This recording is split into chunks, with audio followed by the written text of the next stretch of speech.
This week on Maker Monday, join us as we recognize Sandy Uhrick, a multi-talented creator who has honed in on gourd art that continues to wow our community. Hi, I'm Sandy Uhrick, and I am a gourd artist. I have been doing this since 2015 when I retired, and it has really grown on me. I have become very attached to being a gourd artist, almost to the point of where I seem to forget about other things in my life. Everything revolves around gourds. So I primarily will wood burn on gourds, although I do other techniques besides that. My favorite is wood burning on a gourd and coloring it with ink dye. There's many techniques. I can decoupage, I can carve, I can do almost any techniques that other mediums of art will use, even different mediums that woodworkers use, because a gourd is like wood. Once it's dried, it's hard. So I have become very obsessed with my gourd art, and I sure do enjoy making my art, and I'm a maker in my community. Sandy is blessed with the ability to rent a spacious and well-equipped creative art space in the old police station. She welcomed us to learn more about her artistic process.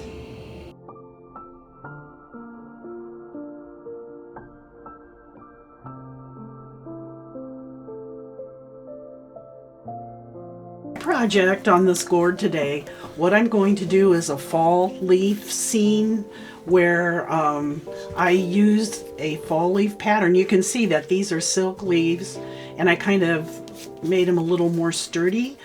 And what I do, I'm going to use this as my inspiration for the top one. I'll use this as my inspiration for the bottom one. And the finished gourd will have 2 fall leaves on it.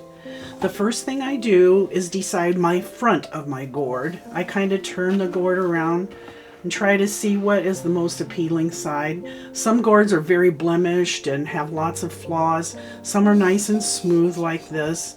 So this one's pretty easy to find the front. So when I find the front, I take painter's tape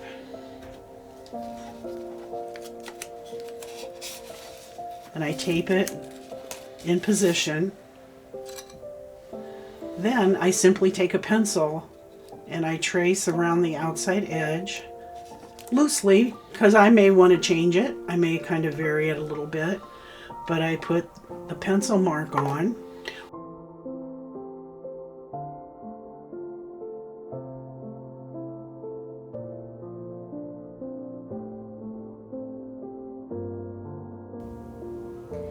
Sandy explained that she began her journey into gourd art with a beginner's wood burner. However, she has now transitioned to a professional wood burner to allow her to hone in on finer details. She also shared with us that there is definitely a learning curve on the level of heat that is required. It can vary from gourd to gourd based on the condition and thickness of the surface. Sandy primarily uses inspiration shapes for her art, such as the silk leaf, but all the fine detail that beautifully embellishes the piece is free-handed and is self-taught skills. Typically, when she works on her gourds during the woody burning process, she stressed the importance of wearing a mask and having a ventilation fan running to keep the safest possible environment.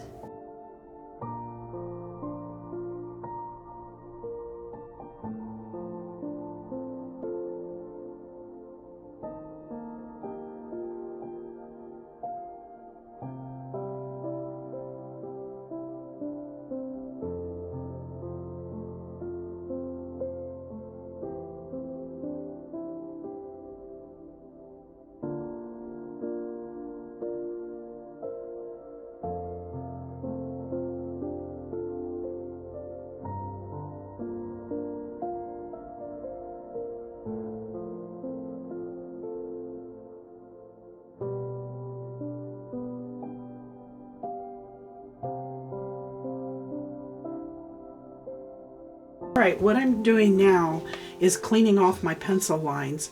When I use my dye, it's a transparent dye, and the pencil lines would show through. I really only want the wood burning to show. So what I'm going to do is just wash off the pencil lines. This also kind of cleans the gourd up a little bit if there's any dust on it. Now, one thing that works equally as well when I'm drawing to get the pencil lines off and I make a mistake and I want to change where a line is, I use just a regular eraser and it will erase the pencil lines every bit as well as on paper. But right now I want to clean all the carbon off. I want to clean the rest of the gourd and just have a nice surface.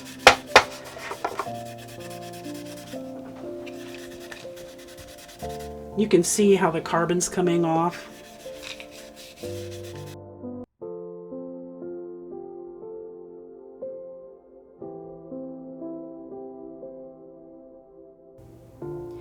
Even though Sandy could use acrylic or oils for her gourds, she chooses to go the route of dyes. She absolutely loves the way that the dyes allow the beauty of the gourd markings to still shine through while still getting to use a color. The wand you can see her using to blend colors is actually disposable eyeliner Q-tips, and the burn lines acts as a ditch to keep the dye from seeping into the parts of the gourd where they aren't supposed to be.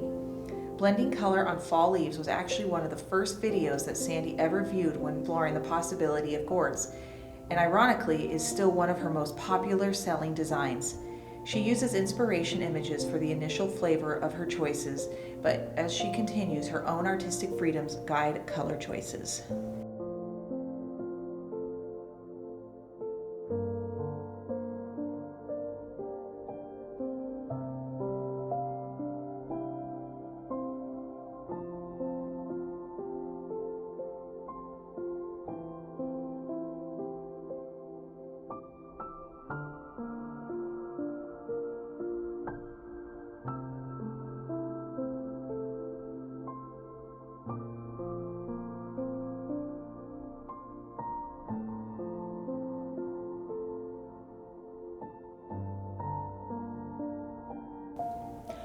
Once the dye has been touched up and perfected to how Sandy wants it, she uses a craft heat gun to set it, looking for shiny spots to know what's still wet. This allows her process to continue smoothly without having to wait hours for the dye to dry naturally, and be ready to be touched without smudging.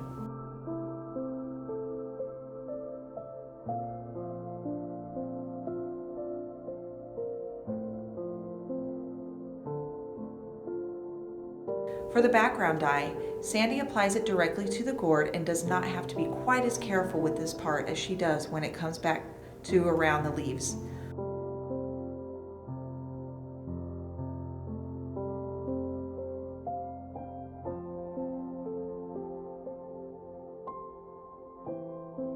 One of the final steps is to apply a poly varnish that not only enhances the color of the dye against the gourd, but also ensures that the design will last to the test of time.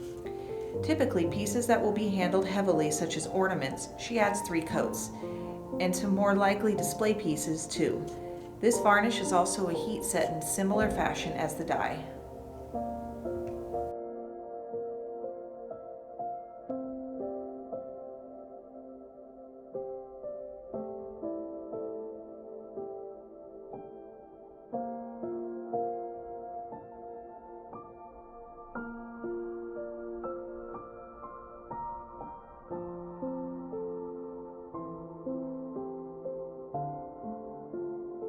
And show you how this turns into an embellished gourd.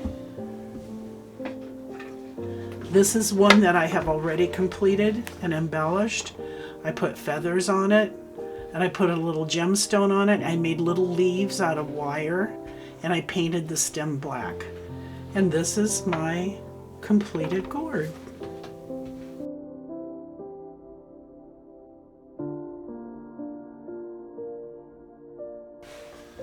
I think that for me to be a maker is a compliment. I feel like I'm in good company. I have met a lot of wonderful people who are also makers, And interestingly enough, I have met a lot of people who don't know they are makers yet, and they will be makers in the future. And I love to spread what we call in the gourd world the gourd joy. I love to tell people about gourds and bring out the enthusiasm in doing that form of art. I enjoy making my art, but I do find an adrenaline rush when somebody buys one of my pieces of art. I'm very complimented that somebody would like something I made in their house. It's a great compliment, and it means a lot to me if I post something on Facebook and somebody says, that turned out great. That means a lot to me. I appreciate hearing that very much. But I have to say the biggest joy comes from just creating my art. I think that the selling part of the art, that supports my habit. You know what? The money I get in return from selling my art, I put back into my gourd, buying my gourds, buying my paint, buying my tools. So that is what brings the joy to my heart, is creating the art. What began as the need for a retirement hobby has now flourished into a breathtaking creation. Sandy's gourd art is well known throughout our community, and she has shared with us that it was actually a gourd she found at a garage sale that sparked her interest initially. California is now her favorite place to purchase clean gourds from, and any given gourd will typically take her 5 to 7 hours to complete from start to finish. As she has honed her skill, the level of detail she is able to get into such small work surfaces is simply exquisite. If you are interested in purchasing a gourd from Sandy, she can often be found at local farmers and artisan markets, but she can also be reached at the number shown on the screen.